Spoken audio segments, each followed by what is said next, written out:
Mesdames, Messieurs, bonsoir et bienvenue à tous. À la une de ce journal, absent de la scène internationale ces derniers mois, Paul Biya est appelé à s'associer à la mobilisation en faveur des questions de santé dans le monde. À l'invitation du président français Emmanuel Macron, le chef de l'État du Cameroun prend part à une conférence sur le financement de la lutte contre le sida, le paludisme et la tuberculose. Voilà pour le sommaire.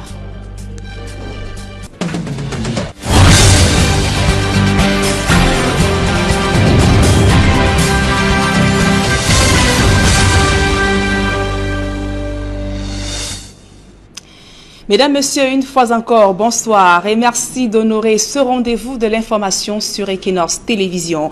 Le mouvement pour la renaissance du Cameroun dément avoir partisé avec le régime de Yaoundé pour la libération de Maurice Kamto et ses alliés.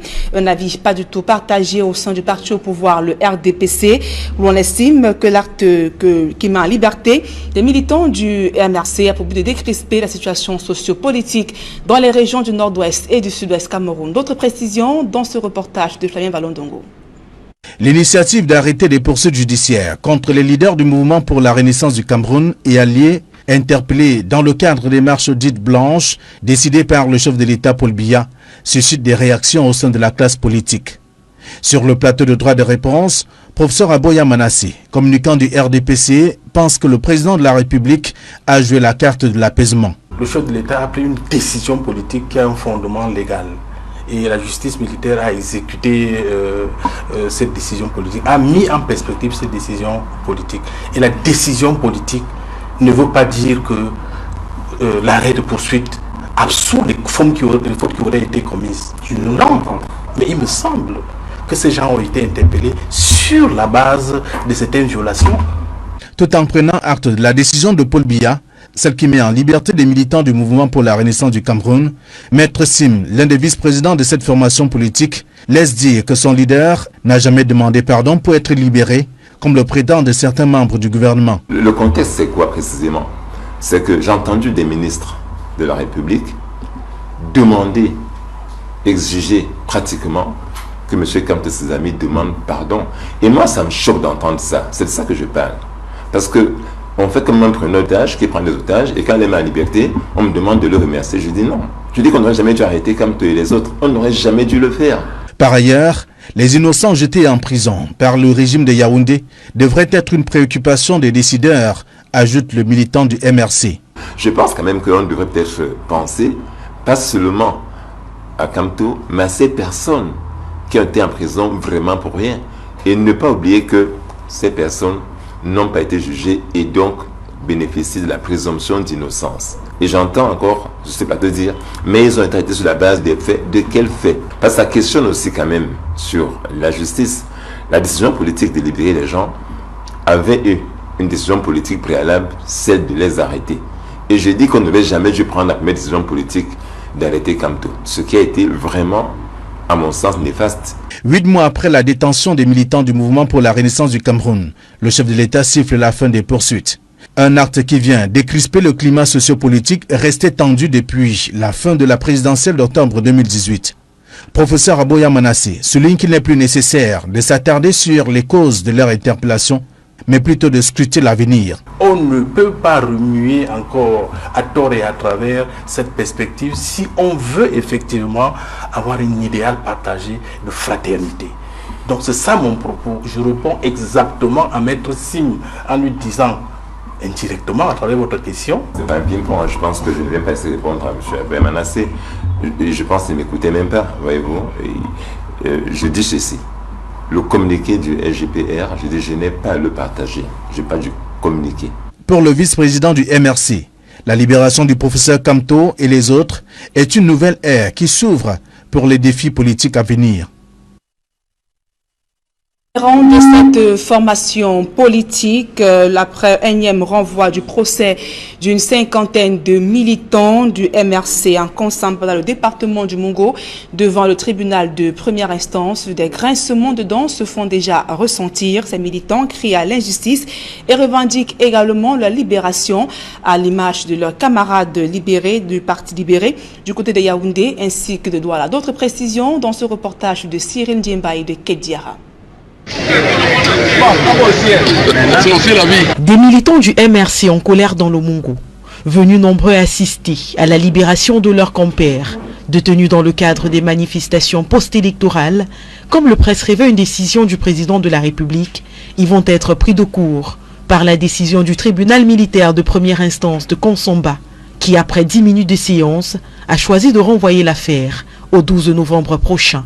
Nous n'avons donc pas compris qu'à Yaoundé, qu'on puisse purement et simplement ordonner l'arrêt des poursuites et qu'en Konsomba, les mêmes militants qui se trouvent dans la même situation pour les mêmes faits soient encore obligés de revenir comparaître devant ce tribunal. Pour eux, il s'agit bien là d'une décision de renvoi incompréhensible et qui constitue, à crisper un peu plus, l'atmosphère politique dans le département du Mongo. Nous appelons à ceux qui nous gouvernent de la nécessité urgente de pouvoir enfin décrisper l'atmosphère en arrêtant les poursuites contre tous les prévenus, détenus ou poursuivis à l'occasion de cette crise post-électorale. Pour le Conseil des militants détenus, il n'est pas question de baisser les bras en si bon chemin. Ce d'autant plus qu'il existe devant les juridictions compétentes une procédure de récusation du juge responsable de cette affaire. Je voudrais simplement dire aux militants qu'il s'agit d'une bataille de longue haleine et que nous sommes au front avec eux, qui ne se dégonflent pas. Pour mémoire, c'est le 4 octobre dernier que le président de la République avait décidé de l'arrêt des poursuites judiciaires contre certains responsables et militants des partis politiques, notamment du MRC, arrêtés et détenus pour des faits commis dans le cadre de la contestation des résultats de la récente élection présidentielle. Et dans le chaudron de la crise anglophone, l'opération de Ville Morte se poursuit plusieurs jours après les assises du grand dialogue national du côté de Yaoundé. Dans plusieurs localités des régions du nord-ouest et du sud-ouest, les populations subissent toujours les menaces des séparatistes. Ambiance de Ville Morte dans quelques localités des régions anglophones dans ce reportage que signe Gladys Sidi. Nous y reviendrons certainement avant la fin de ce journal. Toute autre chose à présent, où en est-on avec la lutte contre le VIH-Sida, la tuberculose et le paludisme au Cameroun? Cette vaste problématique sera débattue lors de la 6e conférence des stratégies de lutte contre ces fléaux à Paris en France. Le chef de l'État, Paul Biya, prend personnellement part à ces travaux. Le couple présidentiel a donc quitté Yaoundé ce jour en fin de matinée. Xavier Foka et Eric Ouattat présentent les enjeux de cette conférence dans ce reportage. Selon le gouvernement, à ce jour, l'on observe un retard du pays à verser la totalité de ses fonds de contrepartie dans la lutte contre certaines maladies telles le VIH-Sida, la tuberculose et le paludisme. Un retard d'autant inquiétant qu'il fait courir des risques d'interruption des traitements qui auront des répercussions sur la santé des populations, notamment celles qui sont hautement à risque comme les femmes, les personnes vivant avec le VIH et les jeunes adolescents. Il y a donc l'urgence pour le Cameroun d'honorer les fonds de contrepartie à hauteur de 20% des sommes allouées. Pour la période 2018-2020, 4 nouveaux accords d'une enveloppe globale de 108 milliards ont été signés entre le Fonds mondial et le gouvernement du Cameroun. Conformément à la politique d'allocation du Fonds mondial, pour accéder à la totalité du montant qui lui est alloué pour la période 2018-2020, le pays doit respecter les exigences de cofinancement. Le Fonds mondial, qui est le premier bailleur du Cameroun dans la lutte contre le sida, avait déjà débloqué 10 millions de dollars pour boucler l'année 2013 et 20 millions de dollars en 2014. Malgré ces financements et un recul du taux de prévalence du VIH au Cameroun qui est passé de 4,3% en 2011 à 3,4% en 2018, avec un nombre de personnes vivant avec le VIH en 2016 évalué à 560 000, le Cameroun a toujours l'une des prévalences du VIH les plus élevées en Afrique de l'Ouest et du Centre, avec des pics très significatifs au sein des populations à risque, 26% chez les travailleurs de sexe, 20% chez les jeunes filles et autres adolescents. La coïncidence tuberculose-VIH reste élevée et se situe à 40%. Le paludisme, quant à lui, représente 48% des décès d'enfants de moins de 5 ans. Tels sont les enjeux de la participation du président Paul Biya à la 6e conférence de reconstitution des ressources du Fonds mondial de lutte contre le sida, la tuberculose et le paludisme. Elle offre aussi l'occasion au Cameroun de plaider pour une reconsidération des décisions de sanctions prises par le Fonds mondial à l'endroit du Cameroun dans le cadre du financement. Le chef de l'État présentera ainsi les mesures prises par le gouvernement par la création d'un compte spécial à la BEAC pour les fonds de contrepartie des différents projets auxquels le Cameroun est engagé. La participation du chef de l'État à cette conférence est également une opportunité pour le Cameroun de mobiliser environ 100 milliards de francs CFA pour la période de 2021-2023 en faveur de la lutte contre ces trois maladies, tout en ne perdant pas de vue que le Fonds mondial est le premier partenaire du Cameroun pour ces pandémies. Et signalant qu'en marge de cette conférence, le chef de l'État Paul Biya sera reçu ce jeudi par son homologue français Emmanuel Macron. Dans ce journal, évoquons ces vastes mouvements dont la préfectorale, la nomination des sous-préfets ainsi que de préfets ont donc touché l'aide d'ensemble des 10 régions du pays avec à la clé la promotion de certains pontes du régime. Le reportage de Dallas Siana, Donald Brice, Kamgan. Leurs patronymes seuls ont souligné leur nom dans les décrets présidentiels de lundi soir.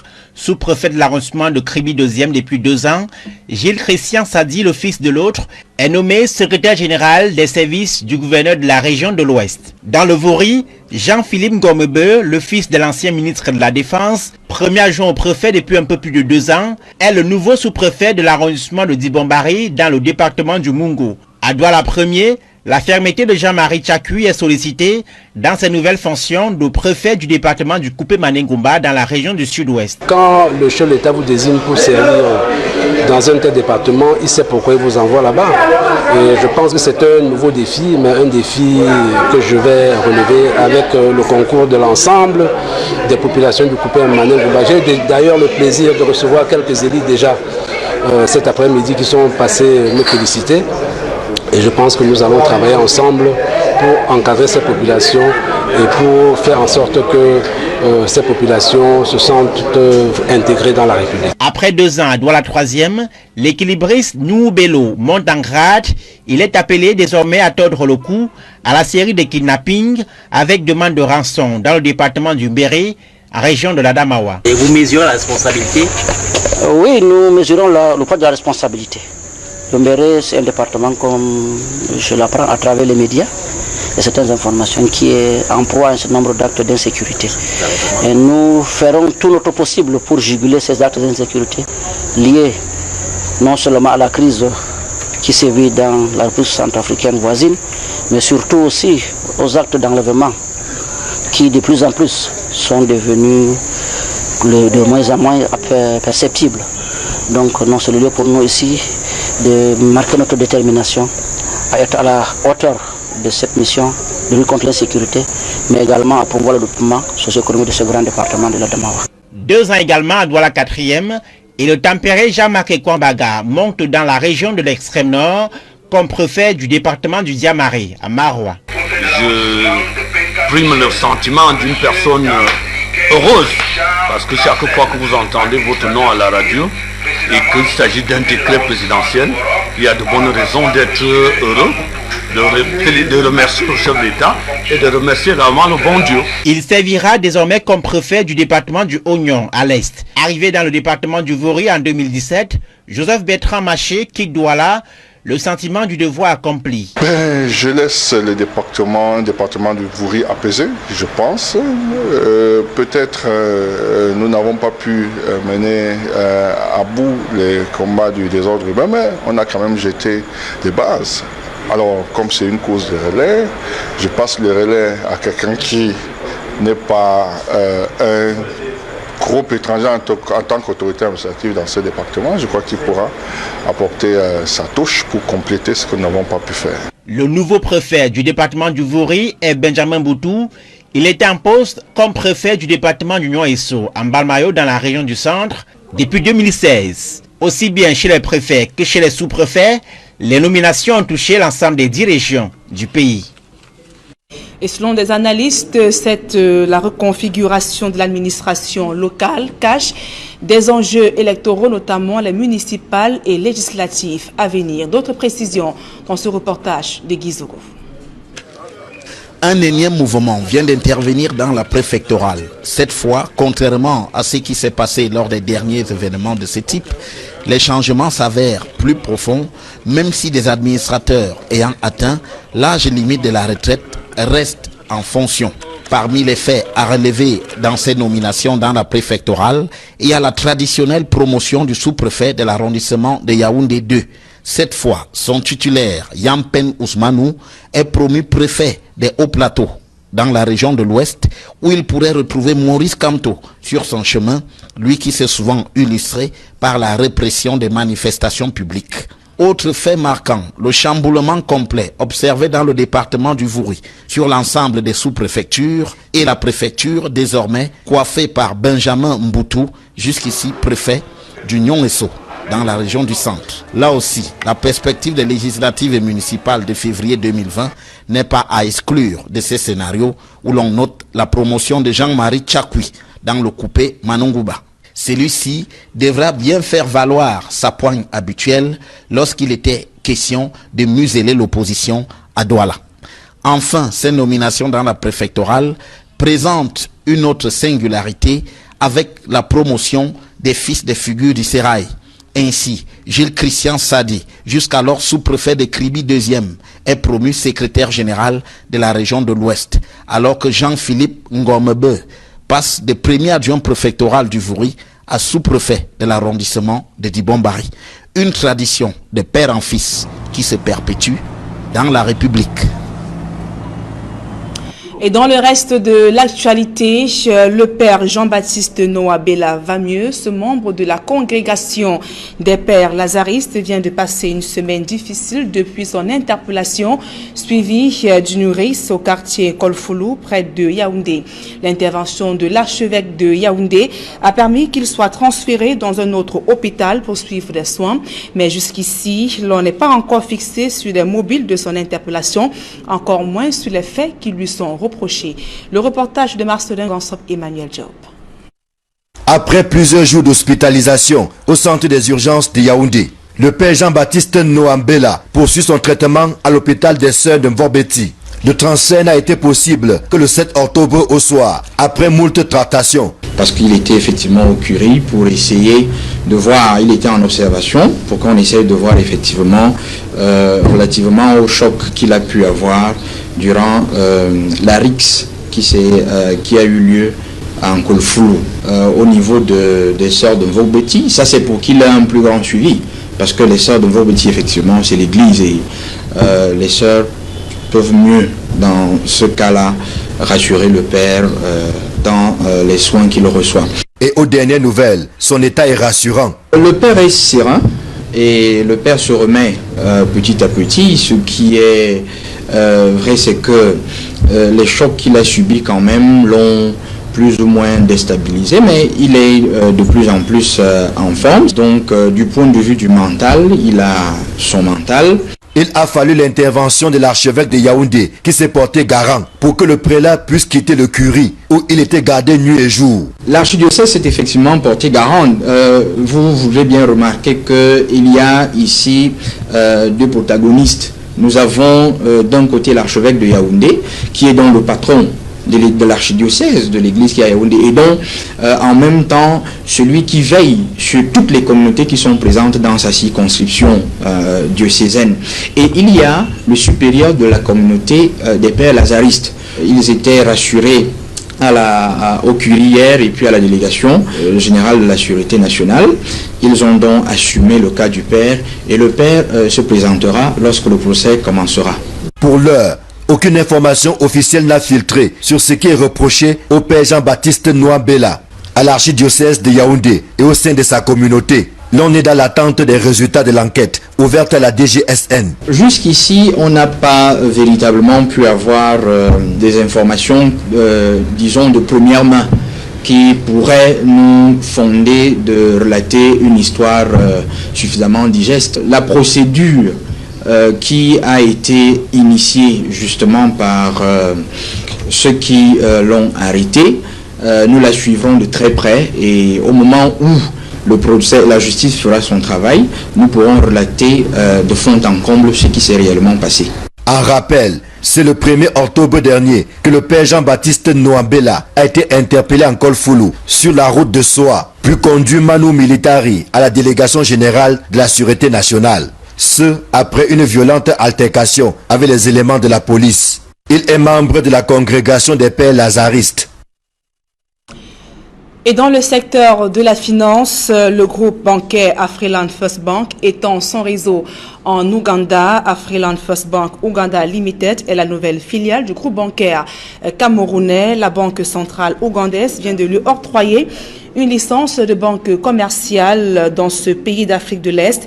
Et précisons que le groupe bancaire Afriland First Bank est présent dans 11 pays africains et dispose des bureaux de représentation en Chine. L'actualité sportive à présent. Les Lions indomptables du Cameroun affiche complet à quelques jours du match amical contre la Tunisie. Les joueurs et le staff technique ont déjà effectué le premier contact. Notamment, l'équipe nationale de football a débuté sa séance de préparation en vue du match de samedi. Le reportage de Sylvestre Zangaou. De retour dans la tanière, Sali Edgar est le premier à serrer la main au sélectionneur. Le premier contact entre le staff technique et les joueurs est donc effectif. À Tunis, où les Lions indomptables effectuent leur premier regroupement sous l'air conseil Sao, l'ambiance dans la tanière semble bon enfant.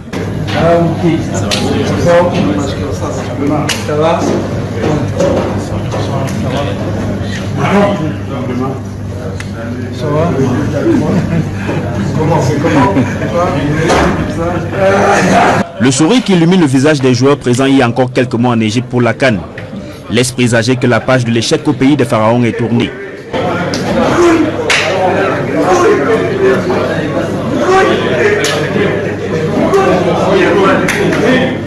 Le sélectionneur a plusieurs missions. La première, il doit la remplir le 12 octobre lors du match amical contre la Tunisie. Car s'il veut améliorer le rang du Cameroun au classement FIFA, selon ce que lui a prescrit le ministre des Sports, son équipe doit s'imposer sur la Tunisie, deuxième pays africain au classement du mois de septembre. Les Lions indomptables ont eu leur première séance d'entraînement dirigée par Antonio Conceição mardi à Tunis. Sans doute que le technicien portugais a déjà consigné ses premières notes. À présent, des publics reportages après la détection de nouvelles affections encore peu connues chez les personnes atteintes du VIH-Sida. L'Université des Montagnes vient d'organiser une journée de réflexion sur ce phénomène. C'était au cours d'une rencontre qui s'est tenue à Yaoundé. Reportage. Initiée et organisée par le docteur Christine Mandengue, une journée de sensibilisation sur l'histoplasme et le mycétone chez les personnes infectées par le VIH vient de se tenir au campus de Banekane de l'Université des Montagnes de Banganté. Ce symposium a vu la présence d'un invité de marque, le professeur Guy Pascal Ngaba, mycologue et enseignant à la faculté de médecine et des sciences pharmaceutiques à l'Université de Douala. Invité spécial du docteur Christine Mandengue. Dans le vif du sujet, la conférencière du jour décline ce qu'il faut entendre par histoplasme et mycétone chez le patient atteint du VIH. Selon ses explications, il s'agit de deux infections mycosiques pour la première et à la fois mycosiques et bactériennes pour la seconde, marquées par un lourd pronostic pour les personnes infectées par le VIH-Sida. À l'appui de cette démonstration, des vidéos sont venues conforter les dires de la praticienne.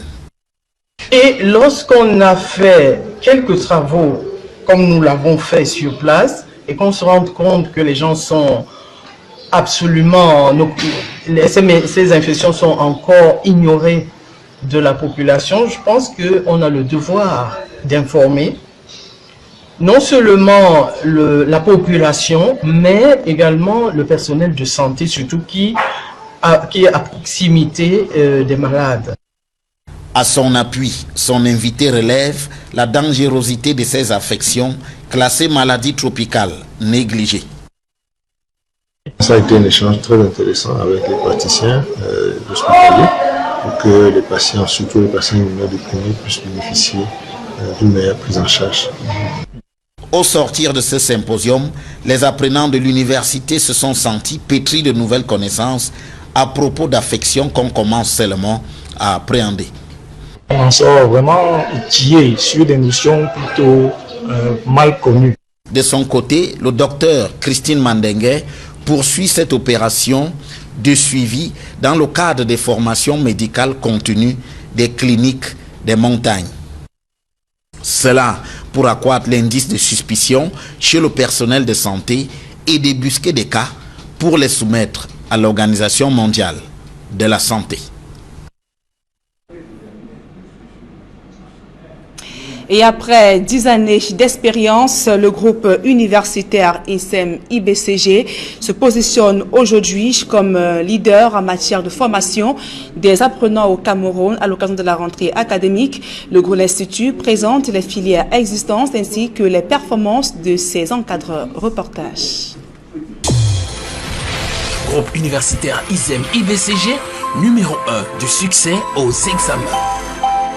C'est avec un sentiment de joie et de satisfaction totale que la cuvée 2018 des étudiants de la filière santé du groupe universitaire ISEM-IBCG achève cette période gratifiante et enrichissante des stages communautaires dans les différents arrondissements de la région du littoral. Dans le souci permanent de donner le meilleur de la formation à ces étudiants afin de garantir leur succès académique et professionnel, le groupe universitaire ISEM-IBCG ne ménage aucun effort pour leur offrir des opportunités riches d'expérience et de connaissances au contact des professionnels de la santé. Les choses comme celle-ci n'arrivent qu'une seule fois dans la vie. Au nom de mes camarades, je tiens une fois de plus à dire grand merci au groupe universitaire ISEM-IBCG. Actuellement, nous nous sentons prêts pour l'exercice de notre métier. Bienvenue au groupe universitaire ISEM-IBCG, numéro 1 en qualité de formation avec de nombreux majors, vice-majors et les meilleurs résultats au BTS, HND et autres. ISEM-IBCG vous offre des formations de qualité dans les cycles de BTS, HND, licence et master professionnel, MBA, bachelor degree, première, deuxième et troisième année en droit, capacité en droit, les métiers de la mer et les formations professionnelles. Découvrez le même standing, le même confort et la même satisfaction dans tous nos campus répartis au Cameroun dans les villes de Douala, Yaoundé et Kribi. Expérimentez le meilleur de la formation en cycle BTS dans les spécialités de sage-femme, sciences infirmières, kinésithérapie, techniques de laboratoire et d'analyse médicale, techniques pharmaceutiques. Get a purely Anglophone professional training for the HND and HPD diplomas and also the bachelor's degree program in accountancy, insurance, banking and finance, marketing, secretarial studies, management. Obtenez également votre licence et votre master professionnel avec les diplômes de l'université de Douala et ses écoles, sciences de gestion, spécialité gestion des entreprises, banque, bourse, assurance, marketing, ressources humaines, gestion des projets, comptabilité, finance, commerce international, audit et contrôle. Obtenez à ISEM-IBCG votre licence en sciences biomédicales, masters en sciences biomédicales, en santé publique. Vous rêvez d'une carrière dans les métiers de la mer, obtenez votre BTS dans les filières de la navigation maritime, gestion des ports, mécanique navale, électricité, électronique navale. ISEM-IBCG numéro 1 au Cameroun dans les formations professionnelles telles que infographie, 2D, 3D et 4D, vidéographiste, cinéma, montage audio-vidéo, secrétariat bureautique bilingue, comptable, juridique, maintenance informatique, marketing, programmation d'applications, webmaster, web design, réseau et télécom, transport et logistique, douane, transit, fiscalité, ressources humaines, banque, immobilier. Déjà 10 ans et nous continuons de maintenir le cap. Merci à tous nos partenaires académiques, au MINUSUP, à tous les parents et à tous nos étudiants. Groupe universitaire ISEM-IBCG, numéro 1 du succès aux examens. Et l'Institut supérieur de management IME vient d'organiser une marche sportive pour les étudiants en master et en management. Ils ont pu, durant les activités physiques, évacuer la pression et se projeter vers leur soutenance. Reportage. Un corps sain dans un esprit sain. Étirement, marche, activités d'endurance.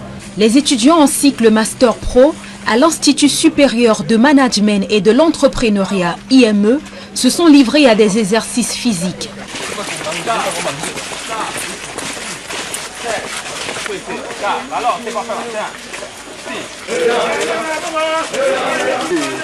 C'est en prélude aux soutenances des masters en management qui sont prévus en fin d'année.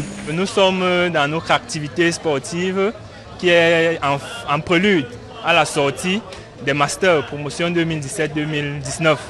de IME. Donc c'est un grand regroupement avec des étudiants de la filière gestion des opérations de la production, les étudiants de la filière marketing, les étudiants de la filière entrepreneuriat, les étudiants de la filière gestion de projet, qualité, hygiène, sécurité, environnement, supply chain management.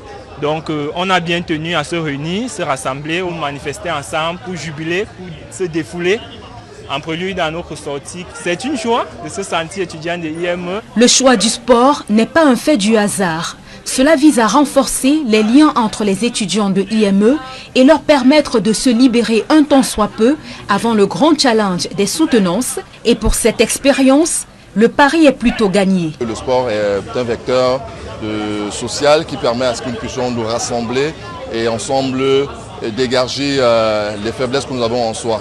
Vraiment, je ne cesserai de dire merci à tous les partenaires qui nous ont accompagnés et vivement que l'année prochaine, pour ceux qui vont venir après nous, de faire l'exemple afin que tous nous puissions être travailleurs et challengers comme l'indique notre slogan Challenger Master 2017-2019. Nous tenir d'ici quelques semaines et je pense qu'avec ce sport de ce matin, je suis plus motivé, j'ai un punch au moral et puis je sens que mon mémoire sera excellent lors de la soutenance. Nous avons fait une grande séance de sport qui a permis de tisser des liens, de nous rapprocher. Et ça nous permet de garder certains liens qui perdureront, je pense, même après nos soutenances et de continuer à consolider les rapports que nous avons entre nous. Et aussi, on le sait très bien, le sport, c'est quelque chose d'assez bien pour le corps, qui nous permet de rester en santé, qui nous permet de mieux se tenir, d'être en bonne santé, comme je l'ai dit. C'est pour ça que nous avons instauré cette activité de sport dans notre programme. Pour cette séance d'activité sportive, les étudiants de l'Institut supérieur de management et de l'entrepreneuriat se sont entourés des meilleurs coachs qui leur ont prodigué des conseils avant, pendant et après les activités physiques. Tout ce que nous pouvons souhaiter, c'est que ces étudiants, c'est-à-dire les étudiants de IME, puissent renouveler ce type d'opportunité afin que non seulement cela va leur permettre d'être au top en termes de santé, de pouvoir soutenir parce que les soutenants sont proches. Et puis le sport aussi, c'est un facteur de cohésion sociale. L'objectif pour cette série d'activités sportives a été largement atteint. Il ne reste plus qu'aux étudiants des masters en management de faire une excellente prestation lors de leur soutenance et surtout d'être en pleine santé pour mieux défendre leur mémoire le jour dit. Ce journal, mesdames et messieurs, merci pour votre aimable attention. Dans un instant, le débrief du journal avec Serge Alain Autou et ses invités sur le plateau d'Equinox Soir. Serge Alain. Voilà, on parle de la visite du président de la République. Il est depuis quelques heures en Hexagone où il va prendre part à la 6e conférence de reconstitution des ressources du Fonds mondial de lutte contre le sida, la tuberculose et le paludisme. C'est l'essentiel donc de Equinox Soir, deuxième partie, le temps du débrief. Bonsoir à vous Nadine. Bonne soirée à vous Serge Alain Autou ainsi qu'à vos invités. Rendez-vous demain 20h. Exactement. Voilà. Madame, Monsieur, dans un instant la suite, Equinox Soir.